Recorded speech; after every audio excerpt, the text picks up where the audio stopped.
Videos to review how to make year-end contribution letters to your donors.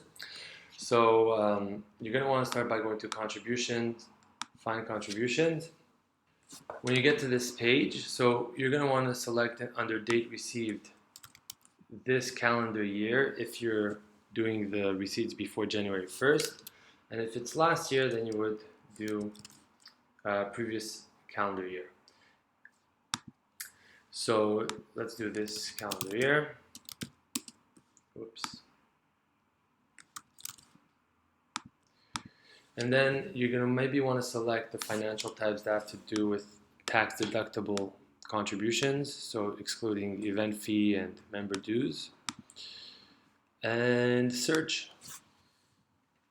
So this will give you a result of all the contributions that were made this year that are tax deductible. So you're going to select all 54. That we're doing it by batch. You're going to do every one at once. But for my sake over here, for the tutorial, I'm just going to select one contact. I'm going to go to action and type in thank you letters.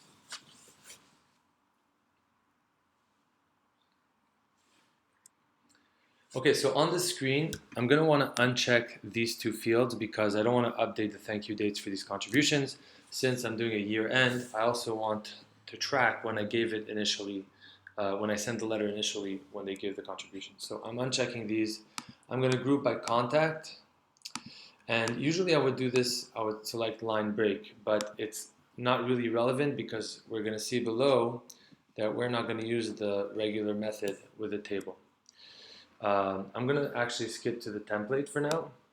So we're going to select, I recommend starting with the multiple transaction starter template.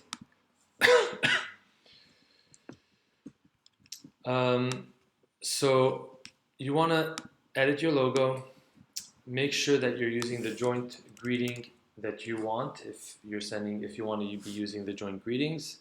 So I'll use over here joint formal first name, and then next to dear, I want to do the casual one. So I'm going to click joint, casual first name only.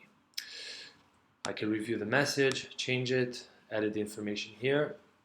And then I get down to the official receipt. Again, I want to review if I'm going to use a different joint greeting.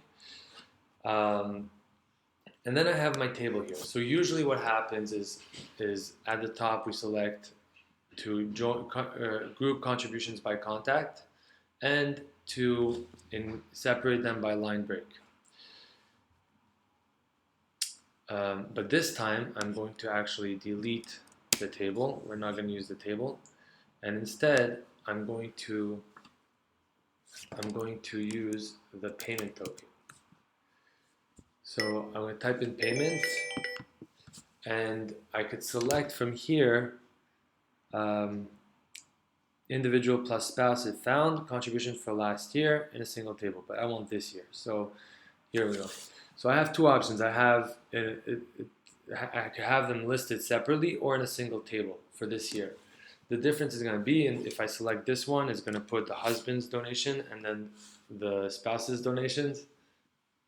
And then if I select this one, it's going to put them all together without separating them from husband to wife. So I'm going to select this one. I want just one table. And then if I want underneath, I could put a little line over here to separate the table from what's underneath. And I think that's it. So I'm ready to go. I'm ready to make my receipt. But now I have to select, what am I doing? Am I going to make it as a PDF? Or, excuse me, am I going to send it as an email? So in the email itself, there's two ways to send this email. I could send this as an email using the first two options. And this is going to print the letter as the content of the email. Or I could select the last two options, and it's going to add it as an attachment.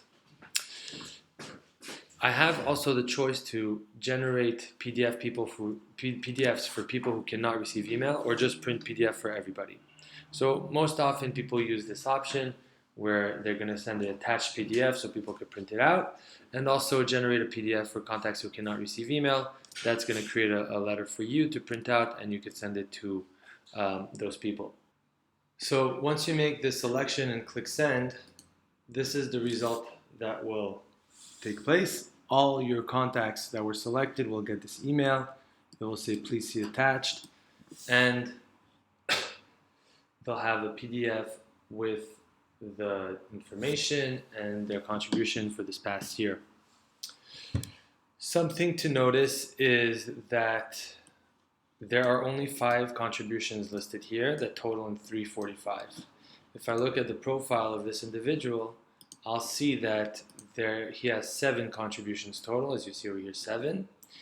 The reason is because 2 of his contributions are event fees, and they are not included in this list. Only financial types that are deductible show up on the thank you letter. So if you look at your financial types by going to Administer, Civic Contribute, Financial Types, you'll see a list of all your financial types, and you'll see whether they are deductible or not. And if you want to make them deductible, you can simply click here, change to yes, click the blue check mark, and now these contributions of these types will be included in those receipts.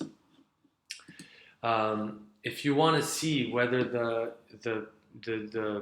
end of year thank you was generated, you can look at the activities, and you'll see that a print merge document did take place on the date, on the time.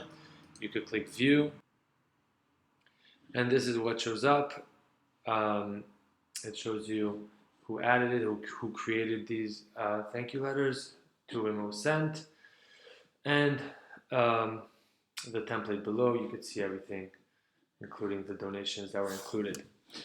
So it's all recorded, and I think that covers everything.